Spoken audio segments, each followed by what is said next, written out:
لله نحمده ونستعينه ونؤمن به ونتوكل عليه ونعوذ بالله من شرور انفسنا ومن سيئات اعمالنا من يهده الله فلا مضل له ومن يضلل فلا هادي له أشهد أن لا إله إلا الله وأشهد أن محمدا عبده ورسوله أرسله بالهدى ودين الحق ليظهره على الدين كله ولو كره المشركون اللهم صل على محمد وعلى آل محمد كما صليت على إبراهيم وعلى آل إبراهيم إنك حميد مجيد أما بعد وإن خير الكلام كلام الله وخير الحديث كتاب الله وخير الهدي هدي محمد صلى الله عليه وسلم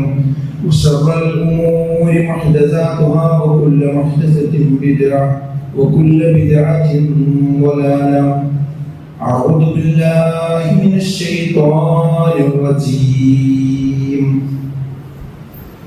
يا أيها الذين آمنوا اتقوا الله حق تقاته ولا تموتن إلا وأنتم مسلمون بسم الله الرحمن الرحيم يا أيتها النفس المطمئنة ارجعي إلى ربك راضية مرضية فادخلي في عبادي وادخلي جنتي. സത്യവിശ്വാസികളെ വിശ്വസിക്കും. അല്ലാഹുവിനെ സൂക്ഷിച്ചുകൊണ്ട് അവന്റെ വിധിവിലക്കുകൾ ജീവിതത്തിന്റെ എല്ലാ മേഖലയിലും എല്ലാ സന്ദർഭത്തിലും പാലിച്ചുകൊണ്ട് ജീവിക്കണമെന്ന് ഏവരെയും ഓർമ്മപ്പെടുത്തുകയാണ്, വസിയത്ത് ചെയ്യുക. കാലം മാറിയതിനനുസരിച്ച് നമ്മുടെ വിശ്വാസ സംരക്ഷണത്തിൽ അതീവ ജാഗ്രത പുലർത്തേണ്ടതുണ്ട്. കാരണം നമ്മൾ അറിയാതെ നമ്മുടെ മനസ്സ് മാറിക്കൊണ്ടിരിക്കുന്ന ഒരു കാലഘട്ടത്തിലൂടെയാണ് നാം ഇന്ന് കടന്നുപോയിക്കൊണ്ടിരിക്കുന്നത്. അതിന് ഒട്ടനവധി കാരണങ്ങളുണ്ട്. അത് പ്രധാനപ്പെട്ട ഒരു കാരണം ഇന്റർനെറ്റിന്റെ ഉപയോഗം വർദ്ധിച്ചു എന്നത് തന്നെയാണ്. അതിന് പോസിറ്റീവും നെഗറ്റീവുമായ തലങ്ങളുണ്ട് എങ്കിൽ പലപ്പോഴും അതിന് നെഗറ്റീവായ തലമാണ് ഉയർന്നു നിൽക്കാറുള്ളത്. കേരളത്തിൽ ഇന്റർനെറ്റിന്റെ ഉപയോഗം ഇന്ത്യയിലെ മറ്റു സംസ്ഥാനങ്ങളെ അപേക്ഷിച്ച് വളരെ കൂടുതലാണ്. ഏകദേശം 72% ആളുകൾ മലയാളക്കരയിൽ ഇന്റർനെറ്റിന്റെ ഉപഭോക്താക്കളാണ് എന്നാണ് കണക്കുകൾ പറയുന്നത്. അതിൽ തന്നെ നമ്മുടെ യുവാക്കൾ ഏകദേശം 3 മണിക്കൂർ മുതൽ 5 മണിക്കൂർ സമയം വരെ ഇതിൽ തന്നെയാണ് അവർ ഉപയോഗിച്ചുകൊണ്ടിരിക്കുന്നത്.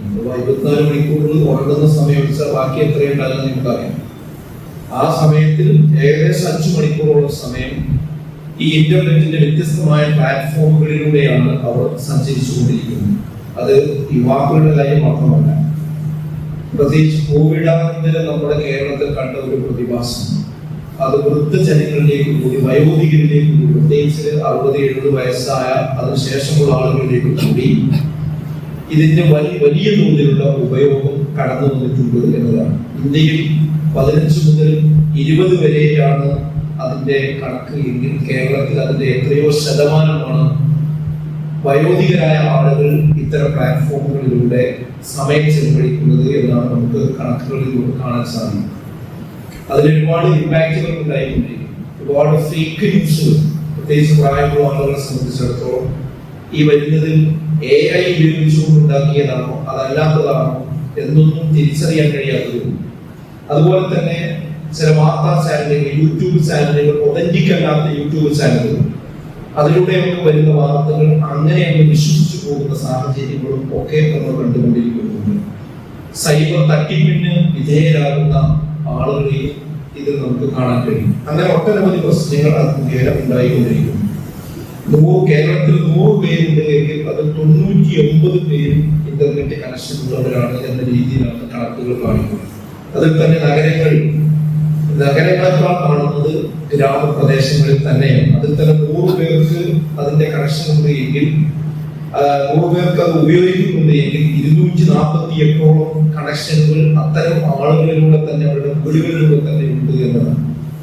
ചുരുക്കി പറഞ്ഞാൽ കൂടുതൽ സമയം ആളുകൾ ഇതിൽ അഭിനയിച്ചുകൊണ്ടിരിക്കുന്നു എന്ന് നമ്മൾ കൃത്യമായി തിരിച്ചറിയേണ്ടതുണ്ട്.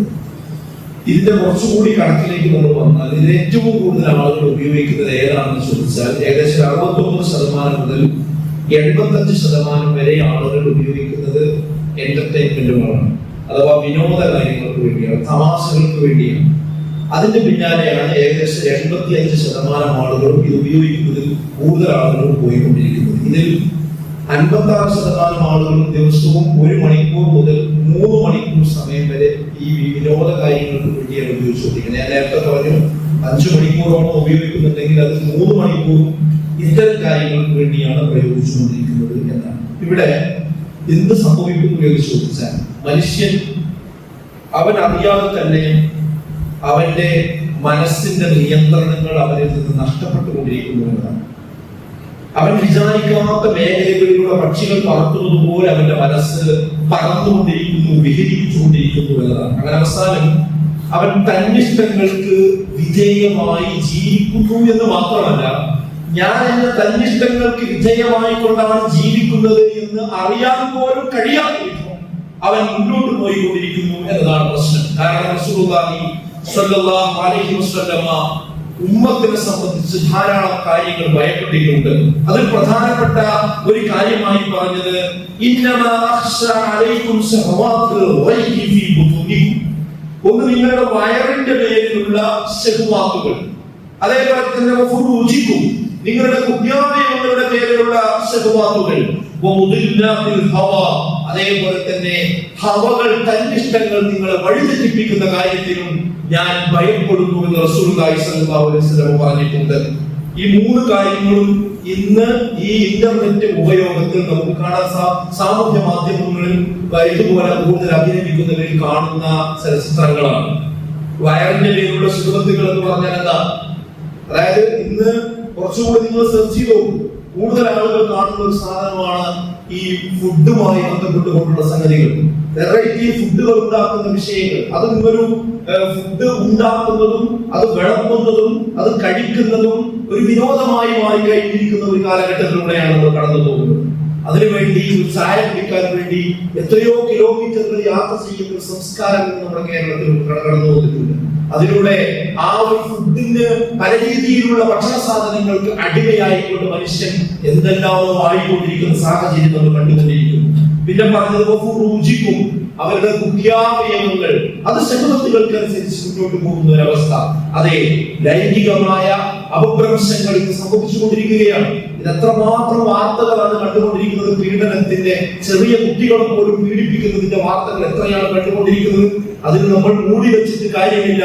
50ഉം 60ഉം വയസ്സായ, അതിനുശേഷവും വയസ്സായ ആളുകൾ വരെ ഇത്തരം പ്രശ്നങ്ങളിൽ അകപ്പെട്ടുകൊണ്ടിരിക്കുന്നു എന്ന് പറയുമ്പോൾ ഇത് കൂടുതലായി ഇത്തരം കാര്യങ്ങൾ കാണുമ്പോൾ പിന്നെ അങ്ങനെയുള്ള ഒരു സന്ദർഭം വരുമ്പോൾ വേഗത്തിൽ അതിലേക്ക് ചാടി പോകുന്ന ഒരു സാഹചര്യം ഇന്ന് നമ്മുടെ നാട്ടിൽ കടന്നു വന്നുകൊണ്ടിരിക്കുകയാണ്. അതാണ് മൂന്നാമത് പറഞ്ഞത്.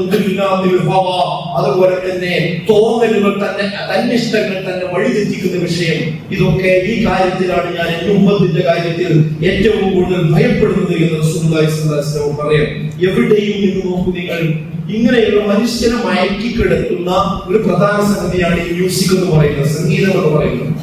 അത് കൃത്യമായ ഹദീസുകളിലൂടെ കടന്നു വന്നതാണെന്ന് അവസാന കാലഘട്ടമാകുമ്പോൾ അതൊക്കെ ഹലാലാണെന്ന് വാദിക്കുന്ന ഒരു വിഭാഗം ഈ ഉമ്മത്തിൽ നിന്ന് തന്നെ ഉണ്ടാകുമെന്ന് റസൂലുള്ളാഹി സ്വല്ലല്ലാഹു അലൈഹി വസല്ലം പറഞ്ഞിട്ടുണ്ട്.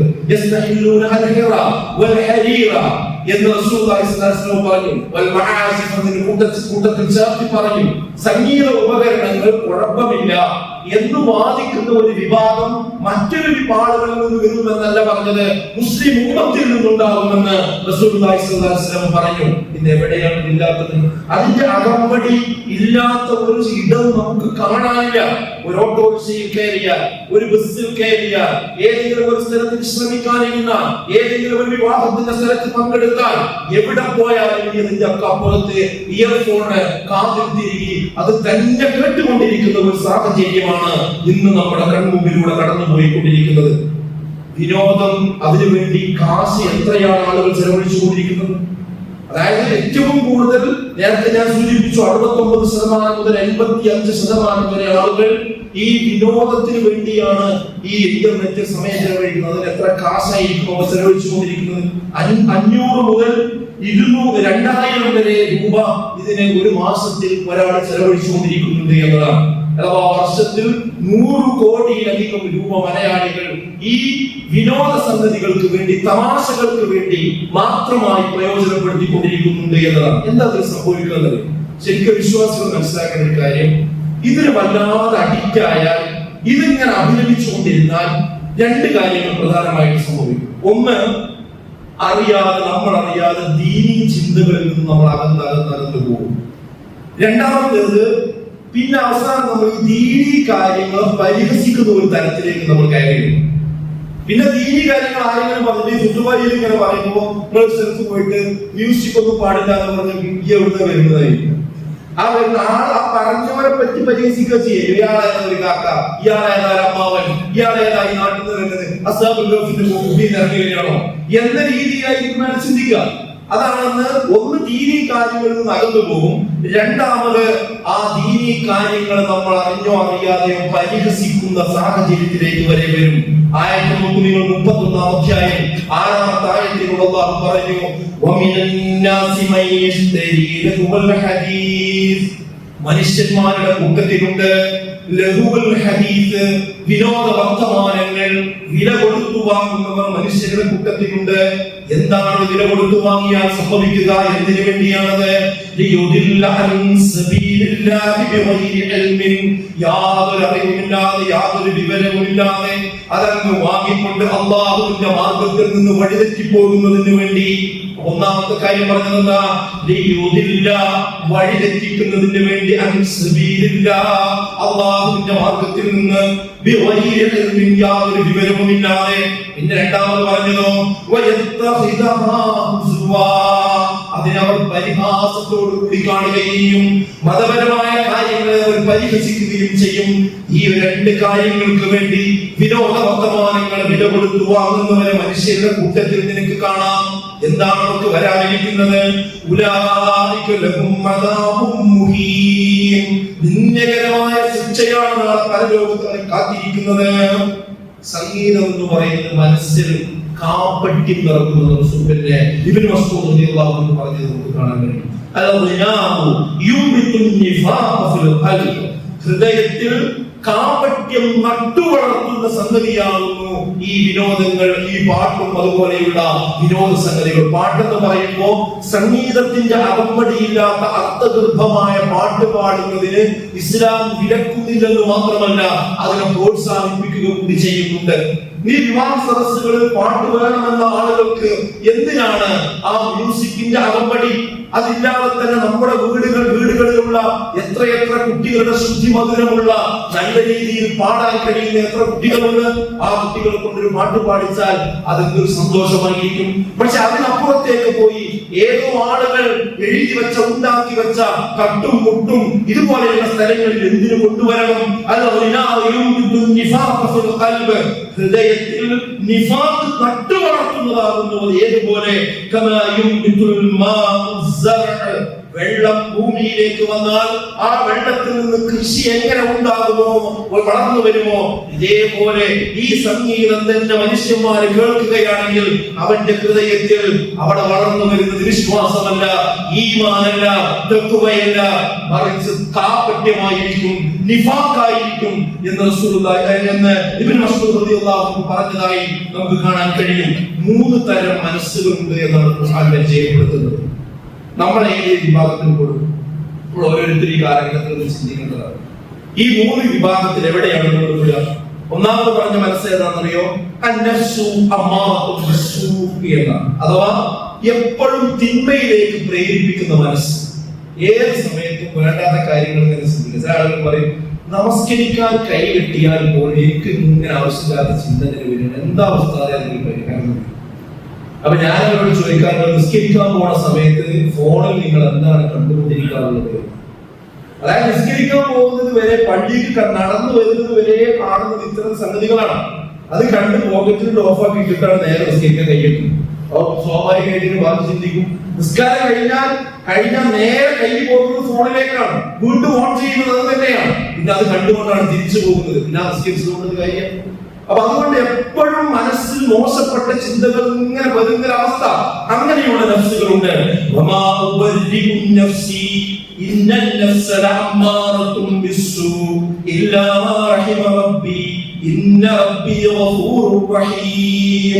ഞാൻ എന്റെ മനസ്സിനെ കുറ്റത്തിൽ നിന്നും ഒഴിവാക്കുന്നില്ല. തീർച്ചയായും മനസ്സ് ദുഷ്പ്രവൃത്തിക്ക് പ്രേരിപ്പിക്കുന്നത് തന്നെയാണ്, തന്റെ രക്ഷിതാവിന്റെ കരുണ ലഭിച്ച മനസ്സുകൾ ഒഴികെ. വിശുദ്ധ പറയണം, അതായത് മനസ്സ് നിശ്ചയമായും മനസ്സ് തെറ്റ് ചെയ്യാൻ ഇങ്ങനെ കൽപ്പിച്ചു കൊണ്ടിരിക്കുന്ന മനസ്സുണ്ട്. അതിൽ നിന്ന് ഒഴിവാകാൻ പറ്റുന്നില്ല.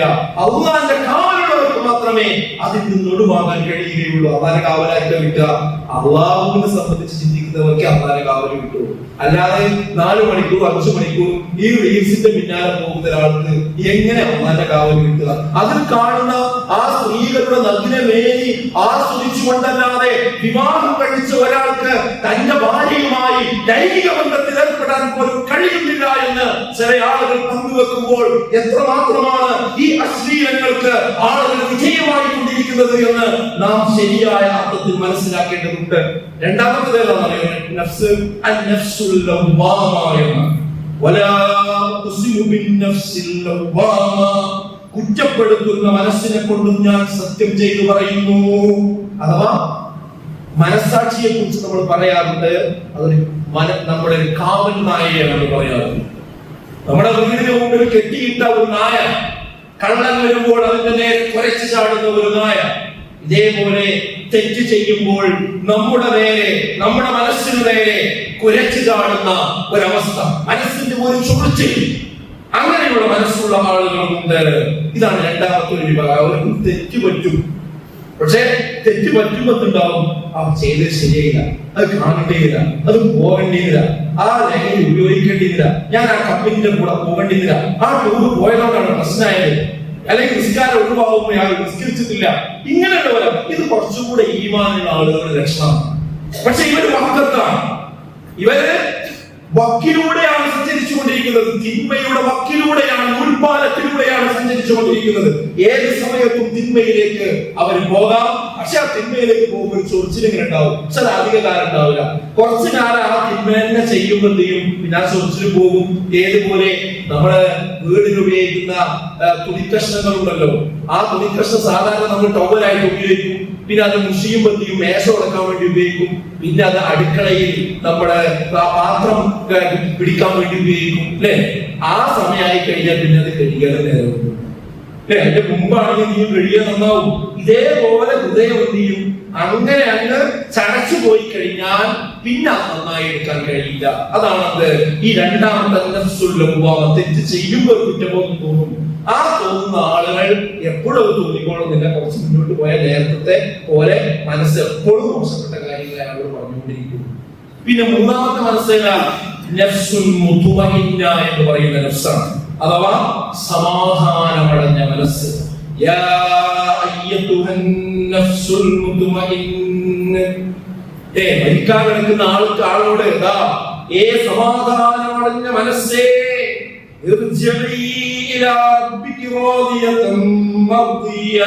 നിന്റെ രക്ഷിതാവിലേക്ക് തൃപ്തിപ്പെട്ടുകൊണ്ടും തൃപ്തി ലഭിച്ചുകൊണ്ടും മടങ്ങിക്കൊള്ളുക. ആ മലക്ക് വന്ന് പറയും, എന്തൊരു സമാശ്വാസമായിരിക്കുന്നു. വല്ലാത്ത ആശ്വാസം. മരിക്കുന്ന സമയത്ത് വേറുള്ളവരൊക്കെ വേദനിക്കുന്നു, വിഷമിക്കുന്നു, പക്ഷേ ഈ മരിക്കുന്ന വ്യക്തിക്ക് മലക്കുകൾ വന്നുകൊണ്ട് സമാധാനമടഞ്ഞ മനസ്സേ എന്ന് വിളിക്കുമ്പോൾ തന്നെ വല്ലാത്ത ഒരു സന്തോഷം ഉണ്ടാകുന്നത് പറയുന്ന സന്തോഷ വാർത്ത എന്താ, എന്റെ അടിയാന്മാരുടെ കൂട്ടത്തിൽ നീ പ്രവേശിക്കുക, നീ സ്വർഗത്തിൽ പ്രവേശിച്ചുകൊള്ളുക. അതാരോടാ പറയാ, നഫ്സുൽ മുത്മഇന്നയോടാണ് പറയാ. ഈ മൂന്ന് മനസ്സ്, നമ്മുടെ മനസ്സ് എവിടെ നിൽക്കുന്നു? ഒരു സമാധാനമുള്ള മനസ്സ് നമ്മുടെ സുഹൃത്തുക്കളെ. അതായത് നമ്മളിങ്ങനെ ആലോചിച്ച് നോക്കിയത്, ഞാൻ ഒന്നും തെറ്റും ചെയ്തിട്ടില്ല, ഞാൻ കഴിഞ്ഞ ആഴ്ച യാതൊരു വേണ്ടാത്തത് ചെയ്തിട്ടില്ല, ഞാൻ അള്ളാഹുവിന്റെ ദീനനുസരിച്ചാണ് ജീവിക്കുന്നത്, എന്റെ നിസ്കാരത്തിന് യാതൊരു തകരാറില്ല, അങ്ങനെ ഒരു മനസ്സിനൊരു സമാധാനമുള്ള അവസ്ഥ നമുക്കുണ്ടോ എന്ന് ആലോചിക്കണം. ഈ മൂന്നാമത്തെ മനസ്സ് നിലനിൽക്കാൻ വേണ്ടി നമ്മൾ ബോധപൂർവം അധ്വാനിച്ചാലേ നടക്കും. ഏറ്റവും പ്രധാനം എന്താണെന്ന് വെച്ചാൽ രണ്ട് കാര്യത്തിൽ നമ്മൾ ശ്രദ്ധിക്കണം. ഒന്ന് നമ്മുടെ ഇപ്പോഴുള്ള ആരോഗ്യം, അതേപോലെ തന്നെ നമുക്ക് ഒഴിവ് വേള കിട്ടുന്നത്. ഇത് രണ്ടും ശ്രദ്ധിച്ചിട്ടില്ലെങ്കിൽ നമുക്ക് ഈ മനസ്സ് നിലനിർത്താൻ കഴിയില്ല. കൂടുതൽ ആളുകൾ രണ്ട് കാര്യത്തിൽ അവർ വഞ്ചിതരാണ്. ഒന്ന് ഒഴിവ് സമയവും മറ്റൊന്ന് അവരുടെ ആരോഗ്യം. ഇത് രണ്ടും ഉണ്ടെന്നുണ്ടെങ്കിൽ മനുഷ്യനെ വേഗം തിന്മയിലേക്ക് പോകാൻ സാധ്യതയുണ്ട് എന്നാണ്. ഇപ്പൊ നമ്മള് ഒരു വിദ്യാഭ്യാസ മേഖലയിൽ പ്രവർത്തിക്കുന്ന ആളുകളെ സംബന്ധിച്ചിടത്തോളം ഒരു വെക്കേഷനിലേക്കാണ് അവർ പ്രവേശിച്ചിരിക്കുന്നത്. ഈ വെക്കേഷൻ മൊത്തം പ്ലാൻ ചെയ്തിട്ടുള്ളതാണ്. എന്താ പ്ലാൻ? ഏറ്റവും കൂടുതൽ നമ്മൾ എന്തിനു വേണ്ടിയാണ് പ്ലാൻ ചെയ്തതെന്ന് ആലോചിക്കുന്നത്. ഈ ദീനിയായ മതപരമായ ഒരു ചിന്ത നിലനിർത്താൻ ആവശ്യമായ കാര്യങ്ങളാണോ പ്ലാൻ ചെയ്തത്, അതോ വെറുതെ ഈ ഒഴിവുള്ള സമയം മുഴുവൻ മൊബൈൽ എടുത്ത് ഈ അനാവശ്യങ്ങൾ കാണാനും ഈ റീൽസുകൾ കാണാനും വേണ്ടി തന്നെയാണ് നമ്മൾ ഉപയോഗപ്പെടുത്തുന്നത്? അങ്ങനെയാണെങ്കിൽ ആലോചിച്ചോളൂ, ആ കുറ്റപ്പെടുത്തുന്ന മനസ്സ് വിട്ട് എല്ലാ തിന്മകളും ചെയ്യുന്ന ഒരു മനസ്സിലേക്കായിരിക്കും നമ്മൾ കടന്നു പോകും. എന്നാൽ ഇതിനെ ശരിക്കും പ്ലാൻ ചെയ്യുകയാണെങ്കിൽ ആ കുറ്റപ്പെടുത്തുന്ന മനസ്സിനെ വിട്ട് മുതുമയിന്നത്തായിട്ടുള്ള ഒരു മനസ്സിലേക്ക് നമുക്ക് തിരിച്ചു വരാൻ ശരിയായ രീതിയിൽ കഴിയും.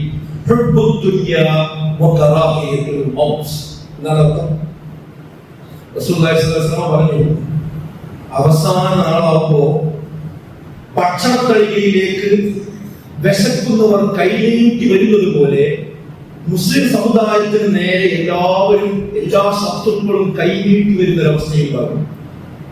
ആ കാലഘട്ടത്തിൽ മുസ്ലിങ്ങളുടെ എണ്ണം കൂടുതലായിരിക്കും.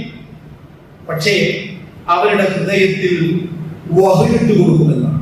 എന്താ വഹൻ എന്ന് പറഞ്ഞാൽ? ആ വഹൻ എന്ന് പറഞ്ഞാൽ ശത്രുക്കളെ അവർക്ക് ഭയമുണ്ടാകും. അതിനുള്ള കാരണം എന്താ? ദുനിയാവിനോടുള്ള അത്യാർത്തി, മരണത്തോടുള്ള വെറുപ്പ്, മരിക്കുമെന്ന് വന്നവല്ലാതെ എന്ന് ദുനിയാവ് മാക്സിമം ജീവിക്കണം, അടിച്ചു പൊളിക്കണം എന്ന ചിന്ത, ദുനിയാവ് കഴിഞ്ഞിട്ടല്ലേ ബാക്കിയൊക്കെ എന്നുള്ള ചിന്ത. അങ്ങനെയുള്ള ഒരു ഭൗതികതയിലേക്ക് മനുഷ്യൻ കടന്നു വരുമ്പോഴാണ് നമുക്ക് എല്ലാ അനർത്ഥങ്ങളും ഉണ്ടാകുന്നത്. വ്യക്തിക്കും കുടുംബത്തിനും സമൂഹത്തിനും സമുദായത്തിനും എല്ലാ പ്രശ്നങ്ങളും ഉണ്ടാകുന്നത് നമ്മൾ അള്ളാഹുവിൽ നിന്ന് അകലുമ്പോഴാണ്, ഈ ദുനിയാവിലേക്ക് നമ്മൾ ചുരുങ്ങുമ്പോഴാണ്. അതുകൊണ്ട് സുഹൃത്തുക്കളെ, ഒരു തുമനീയത്തുള്ള മനസ്സമാധാനമുള്ള മനസ്സിന്റെ ഉടമകളായി ജീവിക്കാൻ ഒന്നും മരണത്തെ കുറിച്ച് കൊടുക്കും. ഇതിന്ന് നമ്മൾ 2 നാളുണ്ടാവും പറയുന്നത്. ഒരു തിയേറ്ററിലേക്ക് ഒരു ഫിലിം കാണാൻ വേണ്ടി ടിക്കറ്റ് എടുത്ത് കയറുമ്പോൾ 3 മണിക്കൂറിലും ചെലവഴിച്ച് തിരിച്ചു പോരും എന്ന് എന്താ ഉറപ്പ്? എത്ര ആളുകളുടെ മയ്യത്തിനുള്ളത് വന്നിട്ടുണ്ട്. നമ്മൾ മരണപ്പെടുന്ന സമയത്ത് നമ്മുടെ പോക്കറ്റിൽ ഒരു ലഗേജ് സാധനത്തോടു കൂടിയാണ് നമ്മൾ മരണപ്പെട്ടു പോകുന്നത്. എന്തായിരിക്കും അവസ്ഥ? അത് നമ്മുടെ ബ്ലഡിലേക്ക് അടിച്ചു കയറ്റിയിട്ട് ആ ബ്ലഡോട് കൂടിയാണ് നമ്മൾ മരണപ്പെട്ടു പോകുന്നത്. എന്തായിരിക്കും അവസ്ഥ? അത് മാത്രം ചിന്തിച്ചാൽ മതി. എല്ലാ തെറ്റിലും നമുക്ക് തിരിച്ചു പോരാൻ പറ്റും. എല്ലാ ദുശ്ശീലങ്ങളും നമുക്ക് അവസാനിപ്പിക്കാൻ പറ്റും. എന്നെ കണ്ടുകൊണ്ടിരിക്കുന്ന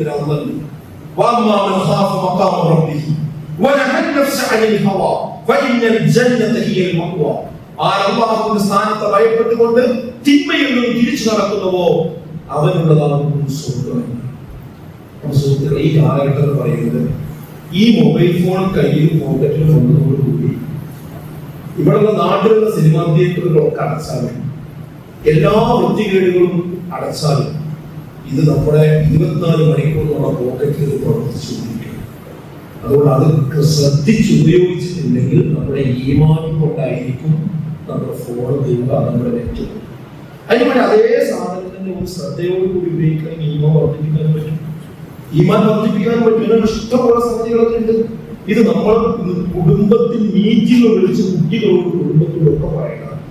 ഇല്ലെങ്കിൽ വലിയ അപകടത്തിലേക്കാണ് പോകുന്നത്. അല്ലാഹു നമ്മളെല്ലാവരെയും അത്തരം മുസീബത്തുകളിൽ നിന്ന് കാത്തുരക്ഷിക്കണം.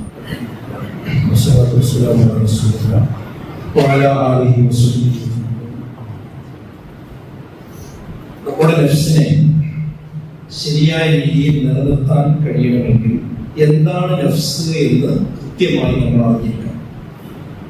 ജസദും റൂഹും കൂടിയതിനെയാണ് നഫ്സ് എന്ന് പറയുന്നത്. ജസദ് എന്ന് പറയുന്നത് അഥവാ ശരീരം എന്ന് പറയുന്നത് ഭൂമിയിൽ നിന്നുള്ളതാണ്. എന്നാൽ ആ ശരീരത്തിലുള്ള റൂഹ് അഥവാ ആത്മാവ് എന്ന് പറയുന്നത് ആകാശത്തു നിന്നുള്ളതാണ്. ഭൂമിയിൽ നിന്നുള്ള ജസദും ആകാശത്തു നിന്നുള്ള റൂഹും കൂടിയതിനെ വിളിക്കുന്ന പേരാണ് നഫ്സ് എന്ന് പറയുന്നത് അഥവാ മനസ്സ് എന്ന് പറയുന്നത്. ഈ നഫ്സിനെ, നമ്മുടെ മനസ്സിനെ സമാധാനവും ആരോഗ്യവും ഉള്ളതാക്കി നിർത്തണമെങ്കിൽ അതിന് വഹ്യ് കൊണ്ട് മാത്രമേ കഴിയൂ. റൂഹ് എവിടെ നിന്നാണോ വന്നത് അവിടെ നിന്ന് തന്നെ, അഥവാ ആകാശത്ത് നിന്ന് തന്നെ, അഥവാ അല്ലാഹുവിൽ നിന്ന് തന്നെ വന്ന ആ വഹ്യ് കൊണ്ട് മാത്രമേ നമ്മുടെ മനസ്സിനെ ശരിയായ രീതിയിൽ നിലനിർത്താൻ കഴിയുള്ളൂ. അല്ല, അറിയുക, അല്ലാഹുവിനെ കുറിച്ചുള്ള സ്മരണ ഒന്നുകൊണ്ടല്ലാതെ നിങ്ങൾക്ക് ഒരിക്കലും തന്നെ സമാധാനം ഉണ്ടാവുകയില്ല എന്ന് വിശുദ്ധ ഖുർആനാണ് ഓർമ്മപ്പെടുത്തുന്നത്. ഇതൊരു വലിയ തത്വമാണ്. ഇന്ന് ആൾക്കാർ സമാധാനം ഉണ്ടാകാൻ വേണ്ടി കുറെ ടൂർ പോകും, കുറെ കാശ് ചെലവാകും, കുറെ ഹോട്ടലിൽ പോയി, കുറെ പാർക്ക് പോയി, അല്ലേ? പക്ഷെ ആ 2 മണിക്കൂർ പാർക്കിൽ നിന്ന് കഴിഞ്ഞാൽ, അതിന്റെ സമയം കഴിഞ്ഞാൽ അവിടെയുള്ള ഉദ്യോഗസ്ഥൻ വന്നിട്ട് പുറത്തു പോകാൻ, പിന്നെ പുറത്തു പോകുന്ന അടുത്ത വണ്ടി കയറി തിരിച്ചു പോരുന്നത് അവനാന്റെ വീട്ടിൽ തന്നെയാണ്. ഏതൊരു വീട്ടിൽ നിന്നാണോ നമ്മൾ സമാധാനം തേടി പോയത് അതേ വീട്ടിലേക്കാണ് നമ്മൾ കടന്നു വരുന്നത്. ഏതൊരു ഭാര്യയിൽ നിന്നാണോ നമ്മൾ കടന്നു പോയത് അതേ ഭാര്യയിലേക്കാണ് നമ്മൾ തിരിച്ചു വരുന്നത്. അതേ ഭർത്താവിലേക്കാണ് നമ്മൾ തിരിച്ചു വരുന്നത്. അതേ വീടിന്റെ സാഹചര്യങ്ങളിലേക്കാണ് നമ്മൾ തിരിച്ചു വരുന്നത്. പിന്നെ അപ്പൊ എന്ത് സമാധാനം ഉണ്ടാകാൻ ചില ആൾക്കാർ മദ്യത്തിന്റെ പിന്നാലെ പോകും. ബോധം ഉണ്ടാകുമ്പോഴല്ലേ സമാധാന പ്രശ്നം ഉണ്ടാകുമ്പോൾ. ബോധം തന്നെ എന്താ പ്രശ്നം? ഇപ്പൊ ബോധം തന്നെ ബോധം തിരിച്ചു വരും. തിരിച്ചു വരുമ്പോ പഴയതൊക്കെ ഓർമ്മ വരും. അത് ഡബിൾ ആയിട്ട് ഓർമ്മ വരും. ടെൻഷൻ കൂടും. അപ്പൊ അതുവരെ ഉപയോഗിച്ചിരുന്ന ലഹരി എത്രയാണോ അതിന്റെ ഇരട്ടി ഉപയോഗിക്കേണ്ടി വരും. സമാധാനം എന്ന് പറയുന്നത്, സ്വസ്ഥത എന്ന് പറയുന്നത് വീടിന്റെ വലുപ്പത്തിലല്ല, വാഹനത്തിന്റെ വലുപ്പത്തിലല്ല, ഇവിടെയുള്ള ആധുനിക സൗകര്യങ്ങളിലല്ല, മറിച്ച് അല്ലാഹുവിൽ നിന്ന് ലഭിക്കുന്ന നിയമനിർദ്ദേശങ്ങൾ പാലിക്കുന്നതിലാണ് ഒരു മനുഷ്യന് സ്വസ്ഥതയുണ്ടാകുന്നത് എന്ന് നമ്മൾ തിരിച്ചറിയേണ്ടതുണ്ട്. നഫ്സിനെ പിടിച്ചു നിർത്താൻ ഇബ്നു ഖയ്യിം റഹ്മഹുല്ലാഹ് പറഞ്ഞ 4 കാര്യങ്ങളുണ്ട്. അതിൽ ഒന്നാമത് പറഞ്ഞത് എന്താ അറിയോ? അയ്യുജാഹിദഹാ അലാ തഅല്ലുമിൽ ഹുദാ. നാമത്തെ കുറിച്ച് അറിവ് നേടുന്നതിന് കഠിനമായി പ്രയത്നിക്കുക എന്നത്. അതായത് ആ ആത്മാവിനെ നന്നാക്കാൻ വേണ്ടി വഹയിൽ നിന്ന് കിട്ടിയ ആ കാര്യങ്ങൾ പഠിച്ചു മനസ്സിലാക്കാൻ വേണ്ടി കുറച്ച് കഠിനാധ്വാനം ചെയ്യണം. രണ്ടാമത് പറഞ്ഞത് അറിവിന് ശേഷം അതനുസരിച്ച് പ്രവർത്തിക്കുകയും വേണം. മൂന്നാമത്തതോ അല്ലാഹു ഇറക്കിയ രീതിയിൽ ആ മാർഗത്തിലേക്ക് ക്ഷണിച്ചുകൊണ്ടിരിക്കുകയും അഥവാ ദഅവത്ത് ചെയ്തുകൊണ്ടിരിക്കുകയും വേണം. നാലാമത് പറഞ്ഞതോ